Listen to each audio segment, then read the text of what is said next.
बिस्मिल्लाहिर्रहमानिर्रहीम। आज हम नेक्स्ट टॉपिक पढ़ेंगे अपने टेंसेस का। हम पहले 4 टेंसेस पढ़ चुके हैं, present indefinite tense, present continuous tense और present perfect tense and present perfect continuous tense. हम दरअसल प्रेजेंट के सारे टॉपिक्स को कवर कर चुके हैं और आज हम पास्ट इंडेफिनिट टेंस पढ़ेंगे। पास्ट इंडेफिनिट टेंस को जैसे हमने पहले स्टेप्स फॉलो किए प्रेजेंट में, वही पास्ट में फॉलो होंगे कि स्टेप 1 हमारे पास होता है चीज़ को आइडेंटिफाई करने का, उसको पहचानने का। पहला स्टेप क्या है हमारे पास? आइडेंटिफाई, कि हमने आइडेंटिफाई करना है कि हम किसी भी चीज़ को पहचानेंगे कैसे, किसी जुमले को कैसे पहचानेंगे कि ये पास्ट इंडेफिनिट टेंस का जुमला है, इंग्लिश में या उर्दू में। तो सबसे पहले हम देखते हैं उर्दू में कैसे पहचानेंगे। उर्दू में पहचान हो जाएगी तो हम देख लेंगे कि हम उसको ट्रांसलेट कैसे कर सकते हैं, उधर से हमें इंग्लिश के जुमले की भी पहचान हो जाएगी।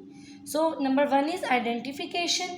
इसमें हमारे पास क्या है कि जब हमारे पास उर्दू में कोई भी जुमला होगा, कोई फ़िक्रा होगा, तो उसके आखिर में, उसके एंड में आ रहा होगा आपके पास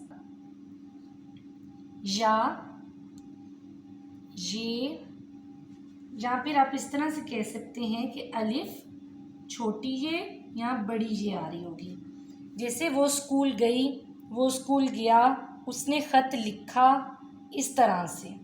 ठीक है, जब ये चीज़ें जुमले के एंड में आ रही होंगी तो आपके पास क्या होगा? वो जुमला पास्ट इंडेफिनिट टेंस होगा। वो स्कूल गया, उसने खाना खाया, वो खेला, इस तरह से।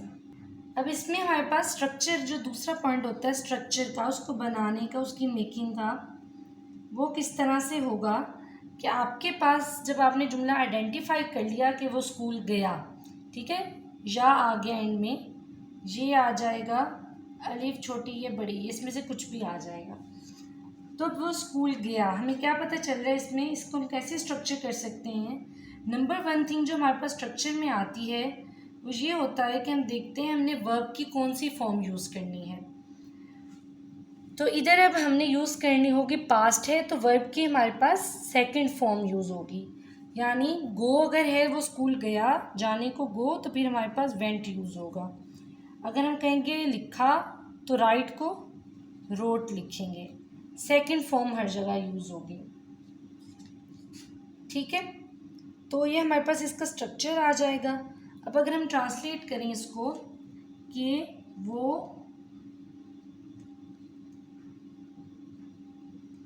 वो स्कूल गया, ठीक है, वो की इंग्लिश ही, स्कूल की जगह स्कूल आ जाएगा। अच्छा जी, अब गया हमारे पास है पास्ट इंडेफिनिट, एंड में अलिफ आ रहा है, या आ रही है, तो हम सेकंड फॉर्म यूज़ करेंगे। तो फिर गो की जगह went, he went to school. ठीक है, उसने खत लिखा, ही रोट अ लेटर। ठीक है, उसने ख़त लिखा, he wrote a letter, second form को यूज़ करते हुए। अब इसमें आपने एक चीज़ देखनी है, मैं थोड़ा सा रिवाइज करवाती हूँ और फिर इसके नेगेटिव और इंटेरोगेटिव की तरफ जाएंगे। आप सेंटेंस को आइडेंटिफाई किस तरह करोगे? सेंटेंस के एंड में या, ये, अलिफ छोटी ये बड़ी ये, वो स्कूल गया, उसने ख़त लिखा, उसने खाना खाया, वो खेलने गया, वो लाइब्रेरी गया, इस तरह के सारे जुमले क्या होंगे? ये पास्ट इंडेफिनिट टेंस। उसके बाद आपने आइडेंटिफाई कर लिया, फिर आगे आपके पास स्ट्रक्चर में आपने सेकंड फॉर्म यूज़ करनी है वर्ब की। तो वो स्कूल गया, ही वेंट टू स्कूल, इस तरह से। अब इसके बाद हम बनाएंगे नेगेटिव। अब हमने बनाना है नेगेटिव। हमने सिंपल देख लिया कैसे बनता है, अब नेगेटिव को देखेंगे। नेगेटिव का मतलब होता है हमारे पास इनकार का होना, नो या फिर नॉट का यूज़ हो रहा होगा।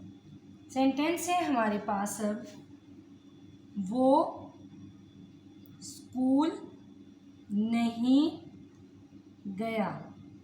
ठीक है, कि वो स्कूल नहीं गया। सेंटेंस है हमारे पास, वो स्कूल नहीं गया। अब वो स्कूल गया, हमारे पास ही वेंट टू स्कूल। अब चीज़ जब आएगी हमारे पास नॉट वाली, तो उसके साथ हम वर्ब भी यूज़ करेंगे, डिड आ जाएगा, तो हम कहेंगे ही नहीं गया है तो ही डिड नॉट।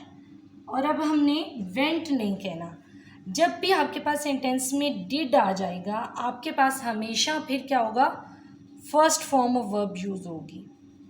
ठीक है, यानी पास्ट इंडेफिनिट के सिंपल में सेकंड फॉर्म और नेगेटिव और इंटेरोगेटिव बनाते हुए जब जुमले में डिड ऐड हो जाएगा, डिड लगेगा जुमले में, तो फिर आपके पास first form of verb use होगी। तो he did not go to school. ठीक है, उसने खत नहीं लिखा है। ही डिड नॉट, अब डिड आ गया है तो क्या होगा, he did not write a letter. वो खेलने नहीं गया है। He did not go to play.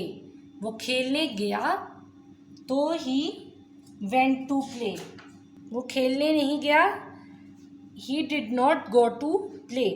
अब इसके बाद हमारे पास इंटेरोगेटिव भी इसी तरह बनेगा। अगर आप इसी के साथ इस चीज़ को समझो, इंटेरोगेटिव को भी, तो आपके पास क्या होगा कि अब क्या वो स्कूल गया, क्या ऐड हो जाएगा। तो आपके पास इस नहीं को हटा दो तो ये जो वर्ब होता है ये स्टार्ट में आ जाता है, हम पहले भी पढ़ चुके हैं कि did he go to school बन जाएगा। अगर हम इसको दोबारा लिख लें, ठीक है, अब सेंटेंस क्या है हमारे पास, क्या वो स्कूल गया, तो इसको हम कहेंगे कि डिड जो हमारे पास होता है हेल्पिंग वर्ब, हमने कहा था स्टार्ट में आ जाता होता है, did he go to school, और एंड में क्वेश्चन मार्क नहीं भूलना। इसी तरह क्या उसने खत लिखा, did he write a letter. क्या चीज़ें आपने याद रखनी है कि डिड के आते ही फर्स्ट फॉर्म पे आपने आ जाना है, और जब जुमले में डिड ना हो और पास्ट इंडेफिनिट का जुमला होगा तो सेकंड फॉर्म यूज़ होगी। ये था हमारा पास्ट इंडेफिनिट टेंस। अगर आपकी कोई भी कन्फ्यूजन है तो आप कमेंट सेक्शन में पूछ सकते हैं।